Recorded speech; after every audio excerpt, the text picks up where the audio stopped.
ઘરની બહાર તમે જાઓ ને તમારા મા બાપને તમે એવો વિશ્વાસ અપાવો, કારણ કે એને તમારી ઉપર આંધળો પ્રેમ હોય. તમે વિશ્વાસ અપાવો કે ભાઈ હું જુનાગઢ હોસ્ટેલમાં જ જાઉં છું. બસમાં તમે ક્યારેક વેકેશનની અંદર ગયા હોય અને તમે આવતી વખતે એવું કહો ને પછી ન બને નારાયણ, ન કરે નારાયણ, અને કોઈ પણ ઘટનાના તમે સાક્ષી બની જાઓ, તો સાહેબ મને એમ થાય કે મા બાપ જિંદગીમાં કોઈની ઉપર વિશ્વાસ મૂકતા બંધ થઈ જાય.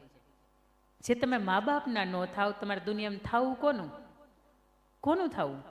જે 20 વર્ષનો પ્રેમ તમને પ્રેમ ન લાગે અને તમને એમ થાય કે 12, 15, 17 વર્ષની ઉંમરે પ્રેમ થઈ જાય, એમ વાતમાં માલ નહીં, ન થાય. ઘણા ઘણાને 22 વર્ષની ઉંમરે થાય ને તો એને પ્રેમ નથી કહેવાતો. 12, 15 વર્ષની ઉંમરે માત્ર આકર્ષણ થાય. દેખાતા હારો લાગ્યો, મર્સિડીઝ ગાડીની અંદર આવ્યો, ઓકે, ચશ્મા બસમાં પહેર્યા, ગોગલ્સ પહેર્યા, લુક વાઇઝ હારો છે, ઘણું. એક વખત જ્યારે જીવતરને સોંપો ને ત્યારે નક્કી કરજો કે વ્યક્તિ તમારી કિંમત કરશે કે નહીં.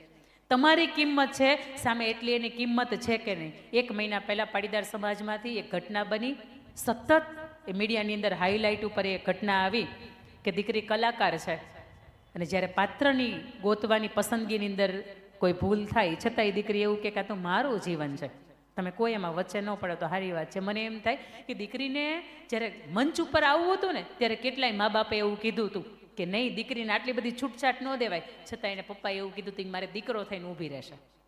અને દીકરીએ ઘરે એવું કીધું હતું, પપ્પા ચિંતા નહીં કરતા, હું તમારો દીકરો થઈને ઊભી રહેશે. પણ જ્યારે જ્યારે આવી ઘટનાઓ બની જાય ને જીવનની અંદર, તે દિવસે મા બાપ છે ને જે આમ માથું રહીને ચાલતા હોય ને આમ, એ બધું માથું નીચું પડી જાય. અને જીવતા લાશ બનાવવાનો અધિકાર એક દીકરી તરીકે બાપના જીવનમાં ક્યારેય આપણને નથી. લોયાલિટી આપણને શીખવે છે, હંમેશા વફાદાર રહ્યો. કોઈ વ્યક્તિ તમને વફાદારીથી ઓળખશે, કોઈ વ્યક્તિ તમને ચરિત્રથી ઓળખશે, કોઈ વ્યક્તિ તમે સુંદર લાગો છો આનાથી નહીં ઓળખે. ઐશ્વર્યા રાય જે તે સમયે એને જ્યારે મિસ વર્લ્ડનો ખિતાબ મળ્યો ને ત્યારે સુંદર દેખાતી હતી, પણ અત્યારે તમે જુઓ તમને એમ થાય કે આ ઐશ્વર્યા રાય હશે. સુંદરતા એવી વસ્તુ છે કે આવતીકાલે બદલી જાય. તમે સમાજ ઓળખે છે ને તો એ તમારી નીતિમત્તા, વફાદારી, પ્રામાણિકતા ને તમારા ચરિત્રથી ઓળખે છે. અને આજે પણ તમે મેકઅપ કરેલા હોય, સુંદર લાગતા હોય, વાતની અંદર હું બિલકુલ સાક્ષી નથી. કારણ કે જે મેકઅપના તમે 1000, 2000 રૂપિયા આપ્યા હોય બેન, હાંજ થાય તો આપણે ગહીને કંઈ કાઢી નાખીએ. સાચી વાત કે નહીં? કોકના લગ્નમાં તૈયાર થયા હોય, તમે સવારમાં 50 સેલ્ફી પાડો, બીજા 50 ફોટા પડાવો, પણ હાંજ થાય ને એટલે ડ્રેસઅપ ચેન્જ થાય ને એની વાર આપણે મેકઅપે કાઢી નાખીએ. જો 2000ના મેકઅપથી સુંદર લાગતા હોય તો આપણે રાખી ન દઈએ, પરમેનન્ટનો મેકઅપ કરાવી નાખીએ. પણ છતાં આપણને ખબર છે કે આપણે ચરિત્રથી ઉજળા છીએ અને ચરિત્રથી માથું ઊંચું રાખીને ચાલી શકાય. મેકઅપથી ક્યારેય સુંદર ન લાગી શકાય. એલ પછી આવે છે એમ, મોટિવેટેડ બાય સેલ્ફ. મેચ્યોરિટી કોને કહેવાય? પપ્પાની અવસ્થા સારી કમાણી કરી શકે એવી નથી. પપ્પાની અવસ્થા એવી બિલકુલ નથી કે વર્ષના મારે 2 પ્રવાસ થાય એની ફી ભરી શકે. પપ્પાની અવસ્થા એવી બિલકુલ નથી કે મને હું ઈચ્છું ને એ પ્રમાણેનું જીવન આપી શકે. તો બેટા આ મેચ્યોરિટીની વાત છે, આ મોટિવેશનની, સેલ્ફ મોટિવેશનની વાત છે કે મારા મા બાપનો જેવો સમય છે ને મારે એ પ્રમાણે ચલાય. મારા ગામનું જોઈને મારા મા બાપને દુઃખી ન કરાય. એ ગામ તો ઝારાના કપડાં પહેરે ભાઈ, એની પાસે તેવડ છે, એની પાસે તાકાત છે, એના પપ્પા એને પાછળ ખર્ચી શકે છે. પણ આપણી પાસે કેપેસિટી ઝૂડિયોની છે તો આપણે એમાં ક્યાં ખુલ્લા રહી છીએ? આપણે ઝૂડિયો નહીં પહેરી શકીએ ને. Motivated by self. એના પછી આવશે એન, નેશન્સ લવર. રાષ્ટ્રપ્રેમી બનો. 15મી ઓગસ્ટે તમે ધ્વજા ફરકાવો ને તમે એમ કહો કાન બાન ને તાન તિરંગા અમારા હે. 26મી જાન્યુઆરી આવે ત્યારે તમે એમ કહો આન બાન ને શાન તિરંગા અમારા હે. પણ એના બીજા દિવસે તમે જોયું તિરંગાની કિંમત શું થાય? હૃદયની અંદર હંમેશા રાખો કે મારા કોઈ પણ કામથી મારા દેશને નુકસાની ન થાય ને એની પહેલી જવાબદારી ભારતીય નાગરિક તરીકે મારી છે. આર્મીની અંદર ન જાઓ તો ચાલે, દુશ્મના દેશના દુશ્મનો હોય ને એની સામે તમે ન લડો તો ચાલે, પણ જે સંપત્તિ તમારા પિતાશ્રીની નથી, જે સંપત્તિ તમારા પિતાશ્રીની નથી, જે સંપત્તિને તમે નુકસાન ન પહોંચાડો ને, આ એક પ્રકારની રાષ્ટ્ર સેવા છે. તમે કોઈ પણ ગાર્ડનની અંદર જાઓ, એના પાંદડા તોડ્યા જ કરો, એના પાંદડા તોડ્યા જ કરો, પાંદડા તોડ્યા જ કરો, કાંઈ ફાયદો? કેટલા મેં તો એવાય બહેનો જોયા છે કે કોઈ ગાર્ડનની અંદર જાય, નાળિયેરી હોય, એ નાળિયેરીની અંદર પરિકરથી લખે ભાઈ અમારો ABCDનો A થાય, અમારો C થાય, અમારો P થાય, એમાં મોટા મોટા દિલ દોરે, વચ્ચેથી એક આમ નિશાન મારે અને એમાંથી 2 વ્યક્તિના નામ લખે. તમારા બાપાનો બગીચો છે, તમારા પિતાશ્રીની સંપત્તિ છે. કેટલાય તો તમે તમારો ઘરના જે દરવાજા છે ને એને હળવેકથી બંધ કરે, આમ હળવેકથી. હોસ્ટેલના દરવાજા ધડાધડી પિતાશ્રીની સંપત્તિ છે. આ હોસ્ટેલની ફી ભરો છો એની અંદર બાવણા તોડી નાખવાનું ક્યાંય લખ્યું છે તમે કે તમે જાઓ તો બાવણા તોડી જ નાખજો? બેડ તોડી નાખે, ગાડલા તોડી નાખે, ઓશિકા તોડી નાખે, ઓઢવાના મને ખબર નથી આપતા હશે કે નહીં. રૂમની અંદરની ટાઇલ્સ હોય ને મને બોલો એમ થાય એ તોડી નાખે. છોકરા હોય ને એની હોસ્ટેલ હોય ને અમુક વખત તો એ આવી રીતની ન હોય જેટલી છોકરીઓની હોસ્ટેલ. અને હુગરાય હૈદ બાપા. મને નથી ખબર તમે છો કે નહીં, પણ એટલું ચોક્કસ કહીશ કે જે વસ્તુની અંદર તમે તમારી પોતાની કાળજી ન રાખી શકો, તમારા 5-5 દિવસથી જોયેલા કપડાં તમે ધોતા નથી, તમે ભવિષ્યમાં મોટા થઈને કરશો હું? અને પછી હાહુબા દિવસમાં 2 વખત હાડી બદલાવશે ને એટલે સારું નહીં લાગે. કારણ કે આપણે આપણા 5 જોડી ભેગા કરી રાખ્યા છે. નેશન્સ લવર કે જે સંપત્તિ તમારી નથી, જે સંપત્તિ સંસ્થાના અંડરમાં આવે છે, જે સંપત્તિના મૂળ માલિકો પુરાતત્વ વિભાગ છે, આ દેશ છે, આવી સંપત્તિને ક્યારેય નુકસાન ન કરીએ. એ પણ આપણા જીવનની અંદર શ્રેષ્ઠ રાષ્ટ્રપ્રેમ છે. એન પછી આવશે ઓ. એક ફુગ્ગાવાળો ભાઈ હતો ને, એની પાસે કલરફુલ ફુગ્ગા હતા. એમાંથી એક બ્લેક કલરનો ફુગ્ગો હતો. જેટલા જેટલા ગોરા દેખાતા હતા ને આવા દરેક વ્યક્તિ આવે એક એક ફુગ્ગો ખરીદીને લઈ જાય. કારણ કે બધાને એમ હતું કે લાલ કલરનો ફુગ્ગો ઉડશે, કેસરી કલરનો ફુગ્ગો ઉડશે. પણ એક બાળક આવ્યો કે જે દેખાવે શ્યામ વર્ણ હતો, કદાચ ઝૂંપડપટ્ટીમાં રહેતો હતો, અને એણે ઓલા ભાઈને પૂછ્યું, હે ભાઈ આ કાળો ફુગ્ગો ઉડે? કાળો ફુગ્ગો ઉડે? એટલે પેલા ભાઈએ એવું કીધું કે બેટા કાળો નહીં, બધા જ ફુગ્ગા ઉડે, કારણ કે એની અંદર હિલિયમ નામનો ગેસ ભર્યો છે.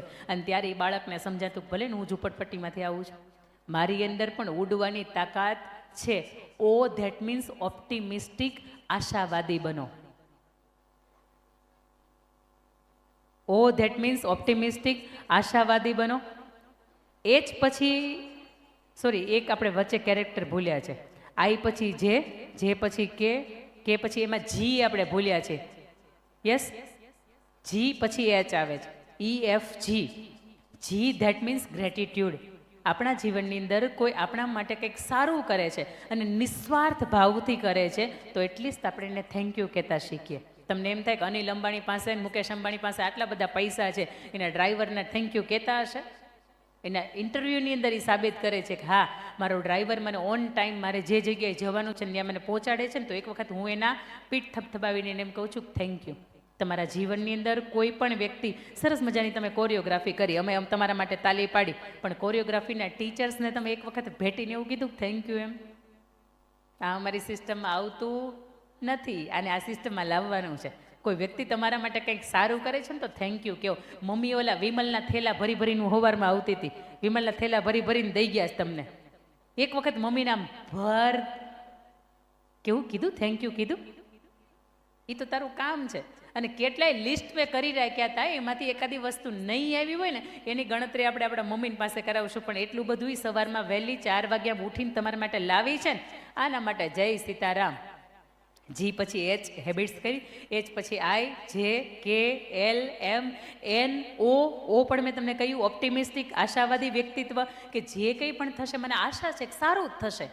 અને આ વિચારની સાથે જઈએ ને તો ઈશ્વર આપણને સારું જ કરે. હમણાં ભાઈએ કિરીટભાઈ પણ વાત કરી હતી અને ચોવટિયા સાહેબે પણ વાત કરી કે તમે કોઈ વસ્તુને મેળવવા માટે કે કોઈ સિદ્ધિને મેળવવા માટે એટલા બધા એની અંદર ઓતપ્રોત થઈ જાઓ છો ને કે યુનિવર્સ, આ બ્રહ્માંડ છે ને એ પણ તમારી મદદ કરવા માટે તૈયાર થઈ જાય છે. ઓ પછી આવશે પી, પેશન, ધગશ. ઇંગ્લિશ શીખવામાં ભાઈ કેટલી મગજમારી થાય. મોદી સાહેબ કેટલી ઉંમરે પોતે ઇંગ્લિશ શીખ્યા હતા, યાદ છે? ખબર છે? અમારા સિસ્ટમમાં ભણવાનું આવે છે માંડ માંડ બેન, ઇતર પ્રવૃત્તિનું વાંચન આવતું નથી. આમ મોદી સાહેબની આ વાત છે ને એ ન્યૂઝપેપરમાં આવી હતી એટલે મને ખબર છે. મોદી સાહેબ 52 વર્ષની ઉંમરે અંગ્રેજી શીખ્યા છે. બોલો, આપણે અત્યારથી શીખી શકીએ કે આપણે આમાં તે પાસ કરીએ? પી, પેશન, ધગશ બહુ મહત્વની વાત છે. લેન્સકાર્ટના માલિકનું નામ શું છે? લેન્સકાર્ટના માલિક, લેન્સકાર્ટ તમને ખબર છે? ચશ્માની ફ્રેમ બનાવનારી કંપની, એના માલિકનું નામ શું છે? પિયુષ બંસલ. અને પિયુષ બંસલ જ્યારે આઈઆઈટીની અંદર ભણતા હોય, આઈઆઈટીની અંદર એડમિશન લે ત્યારે એને ના પાડી દેવામાં આવે, તારી જેવા ડબ્બાના ડને અમે એડમિશન ન આપીએ. અને પિયુષ બંસલને નવું વિચાર આવે કે હું શું કરી શકું, તો કે હું દેશની અંદર એવી એક કંપનીની સ્થાપના કરું કે જેને રોજ સવારમાં ઉઠીને દુનિયાને જોવા માટે કામ લાગે. અને પોતે લેન્સની જે ફ્રેમ બનાવતી કંપની છે લેન્સકાર્ટ.com એની સ્થાપના કરે અને એટલી બધી જગ વિખ્યાત બને કે આજે આઈઆઈટી વાળા આઈઆઈએમ વાળા એનો કેસ સ્ટડી ભણાવે બાળકોને કે આટલા ઓછા સમયગાળાની અંદર આ વ્યક્તિ સક્સેસ કેમ થયા. કેરળની અંદર કુટિયામાં 104 વર્ષના છે. કેટલામું ભણે છે? કેટલામું ભણે છે? ચોથું. 104 વર્ષની ઉંમર. કોઈ પત્રકાર એને પૂછે છે, બા તમારી 104 વર્ષની ઉંમર થઈ ગઈ, તમે કેમ ચોથું ભણો છો? તમને અત્યારે આ સમયે કેમ ભણવાનું મન થયું? અને બાએ એવું કીધું હતું કે અમારા સમયમાં અમારે ભણવું હતું ને અમને ભણવા નહોતા દીધા, પણ ભગવાન હવે લેવા આવે ને તો ભગવાન કેવું છે, પ્રાઇમરી શિક્ષણ પૂરું થઈ જાય ને પછી જ લેવા આવશે. આ ધગશ છે, આ ધગશ છે. જો તમારા જીવનની અંદર ધગશ હોય ને તો બધું જ વ્યક્તિ, બધું જ વસ્તુ છે ને તમે એ આસાનીથી કોઈ પણ જાતના સ્ટ્રેસ વગર તમે એને મેળવી શકો. એના પછીનો કેરેક્ટર આવશે પી, પછી Q, quality time spend with your family. જ્યારે પણ વેકેશનમાં જાઓ ને ત્યારે એક વખત દાદાની બાની પાસે બેસીને એને પૂછજો, બા તમારી ઉંમર કેવી હતી, અમારી જેવડા તમે હતા ત્યારે તમારું જીવન કેવું હતું. આ એટલા માટે કહું છું કે જે જીવનનું ઘડતરની વાતો બા, દાદા, મમ્મી અને પપ્પાની પાસેથી મળે છે ને, આવા જીવન ઘડતરની વાતો દુનિયાની કોઈ યુનિવર્સિટીમાં મળતી નથી. આ લેખિત ગેરંટી સાથે કહી શકાય. કારણ કે રોટલો ઘડવો હોય તો તમે યુટ્યુબમાંથી જોઈને શીખી શકો, પણ એ મમ્મી તમને પાસે બેસીને આમાં ઘડતા શીખવાડતી હોય ને, એ રીત અને એ ભાત હોય ને આખી અલગ જ પડતી હોય. Quality time spend with your family. જ્યારે પણ વેકેશનની અંદર તમે જાઓ છો, હવે બહુ ઓછા વર્ષોના તમે તમારા પિયરમાં મહેમાન છો, તમારા પિતાશ્રીના આંગણે હવે બહુ ઓછા વર્ષોના તમે મહેમાન છો, અને ઓછા વર્ષો પછી એક જે ઠેકાણે જવાનું છે. અને આ વર્ષ એવા છે કે હવે તમે તમારા ઘરની યારે મા બાપની સાથે રહીને ભણી શકવાના નથી. તમારે ભણવું હોય તો મમ્મી પપ્પાથી દૂર રહીને ભણવું પડશે. એટલે જેટલા તમે ક્યારેક સર્ચ કરજો કે 365 દિવસમાંથી ખરેખર કેટલા દિવસો એવા છે કે અમે અમારા મમ્મી ને પપ્પાની પાસે રહી શકીએ છીએ. આનો સરવાળો 100 દિવસ નહીં આવે, આનો સરવાળો 100 દિવસ નહીં આવે. અને જીવનમાં મા કે બાપ નથી હોતા ને, અને એ તમે મિસ કરો ને, એની કરતાં તમારે આપણે બે હાથ જોડીને કહેવું છે કે જ્યારે વેકેશનમાં ઘરે જાઓ ને ત્યારે બેસ્ટ ક્વોલિટી ટાઈમ. મમ્મી પાસે ક્યારેક તેલ નખાવજો, મમ્મીને ક્યારેક તેલ નાખી દેજો. આ બધી મોમેન્ટ છે ને જીવનની બહુ યાદગાર મોમેન્ટ છે. હોસ્ટેલમાં આવો ને ત્યારે માં બહુ યાદ આવે. મારી જ લાઈફની અંદર અનુભવ છે કે 4 વર્ષની હતી ને મમ્મીથી દૂર થઈ ગઈ હતી ને, એટલે આજે પણ એમ થાય કે 5 દિવસનો એ સમય મળે ને તો મમ્મીની સાથે મેક્ઝિમમ સમય સ્પેન્ડ કરવો છે. કોઈક 5 દિવસનો વિદેશનું ટૂરનું પેકેજ આપે ને કોઈક 5 દિવસ એમ કે ને કે મા બાપની સાથે રહેવું છે. આ સમયગાળો છે, બિંદાસ રહી લેજો. કેમ કે જ્યારે મોટા થઈ જશો, જ્યારે પાંખ આવશે, અન્ય પરિવારની વચ્ચે જાશો, ત્યારે કોકને પૂછવું પડશે 2-5 દિવસ મળવા જવું છે, જાઓ. એની કરતાં બેટર છે કે અત્યારે જ્યારે પણ ઘરે જાઓ છો ત્યારે મામા માસી ફઈ ફુવાને ઘરે કદાચ ન જાઓ તો ચાલશે, પણ વેકેશનની અંદર તમારા મમ્મી ને પપ્પાની સાથે શ્રેષ્ઠ સમય વિતાવજો. ક્યુ પછી આવશે આર, રિસ્પોન્સિબલ. અમુક કાર્યો તમારા એવા છે કે જેના માટે તમે પોતે જવાબદાર છો, છતાંય આપણે નાયા પછીના ટુવાલ બપોર સુધી હુકવતા. બોલો, નાયા પછીનો નાઈટ ડ્રેસ સુકવતા. ડાયા દીકરા છો. મને એમ કે તમારે 3-4 જોડી હશે એટલે એકાદો ન સૂક્યો હોય તો ચાલે. અમુક જવાબદારી એવી છે કે તમારી પોતાની છે ને એને તમારે પોતા જ ઉઠાવવાની છે. ચંદ્રયાન 3ની જવાબદારી એક સ્ત્રીની ઉપર હતી, ખબર છે? એનું નામ શું હતું? રીતુ કરીધાલ. આપણાથી જવાબદારી ઉઠાવાતી નથી, તો મને એમ થાય કે રીતુ કરીધાલને આમ વંદન કરવા પડે ને, સેલ્યુટ કરવી પડે ને કે બેન તારી અંદર શ્રેષ્ઠ છે ને એને વંદન છે, કારણ કે તારા ઉપર આખી ચંદ્રયાન 3ને સક્સેસ કરવાની જવાબદારી હતી. અને કેટલા હસતા મૂકે, એને છોકરાઓ નહીં હોય, એને પરિવાર નહીં હોય, લગ્ન પછીનું એનું જીવનની જવાબદારી નહીં હોય, તેમ છતાંય પોતે ચંદ્રયાન 3ની જવાબદારી ઉઠાવી શકે. તો આપણે આપણી જવાબદારી તો ઉઠાવી શકીએ ને. આર પછી આવશે એસ, સ્પિરિચ્યુઅલ.